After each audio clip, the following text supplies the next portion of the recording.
regards to their preparation, really, this felt like a culmination of the work they put in throughout the week. I thought rallying back from a long trip the weekend before and then went back to work on Tuesday, asked them to be focused. And I thought they were throughout the week, and then I think it showed in the game. Really pleased defensively. That's a tough offense to prepare for, recreate the speed of how fast they can operate the thing, and so really was pleased with those guys. Got our eyes out of whack on the first series, made a quick adjustment on that, and then played some pretty solid defense. So I think we got some momentum going there. Defensively, back-to-back weeks, I think we played winning football.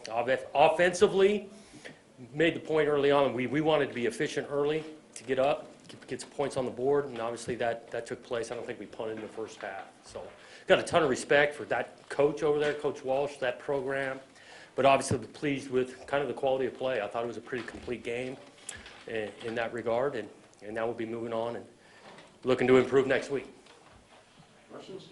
Jonathan, people on the outside will say you beat Cal Poly, and you should, but is it the quality of the performance is what you'll be able to hang your hat on from this game? We're happy with any win, because I've seen, lower level programs come in and get wins. I mean, that's happening. So yeah, we want to win the game, but we want to play quality football all the time, which I think we did on, like I'm saying, on O&D. Even though we're pretty close on a couple of returns in special teams, got a couple of penalties there. So from the start to finish, I do think we played quality, and you're pleased with that.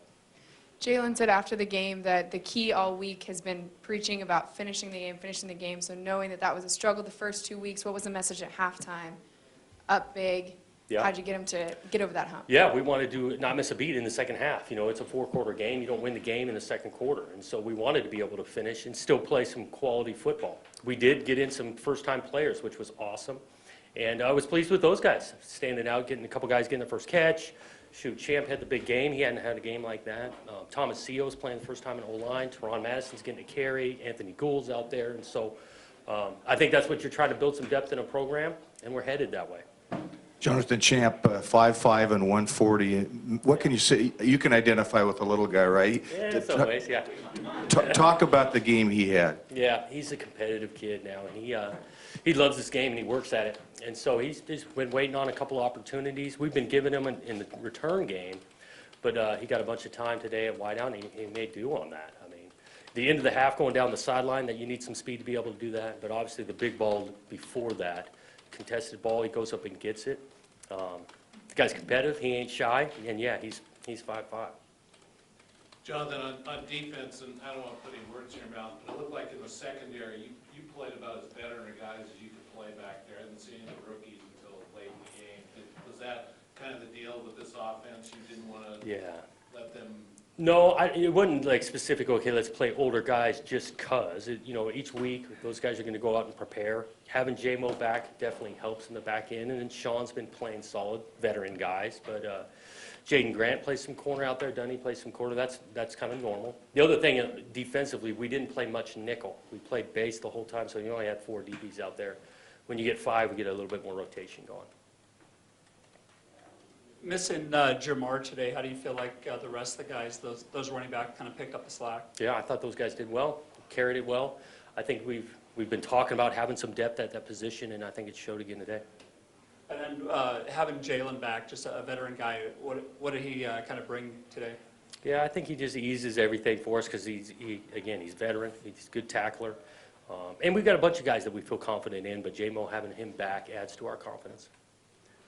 You sat a lot of guys. Was some of those just precautionary? What are you thinking moving forward? Not really. I mean, Whitley, that was not. I mean, he had to sit. Tyjon, he's right on the border.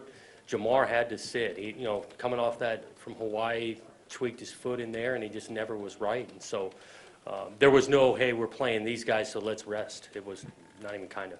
Will 3 weeks be enough time for most of these guys? We hope so.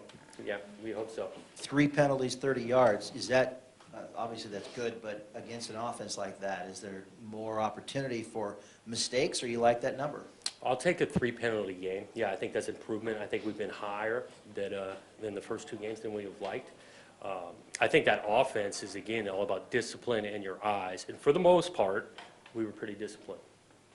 Jonathan, what have you liked out of the defense from the first week to the second week to this week? I know you've played different styles of offenses, but the way that they've kind of maybe, read and followed through on their assignments and things to make some stops in the backfield and things like that. Yeah, what I really liked, your week 1, 2, then 3, drastically different offenses, the way Tim Tibesar, that staff has prepared these guys because they've been dramatically different. And I think we put good plans together, and we've began to continue to improve each week executing those plans. Talked a little bit after last week's game about Jake maybe looking at Hodgins a little bit too much, and then comes right out. I think the first 6 targets were to Hodgins. Did that kind of loosen things up, though? Did they start paying more attention to Hodgins, and then everybody else kind of got open? I mean, again, he should be sticking to some progressions, and we're definitely going to call some plays where he's first in the progression. We want to throw him the ball. I did think he did a couple later in the quarter. He came off Hodge and found some others, which was nice. But we definitely want to have more than one guy to throw it to, which played out today. Anything else, Coach? Okay, thanks. Thanks.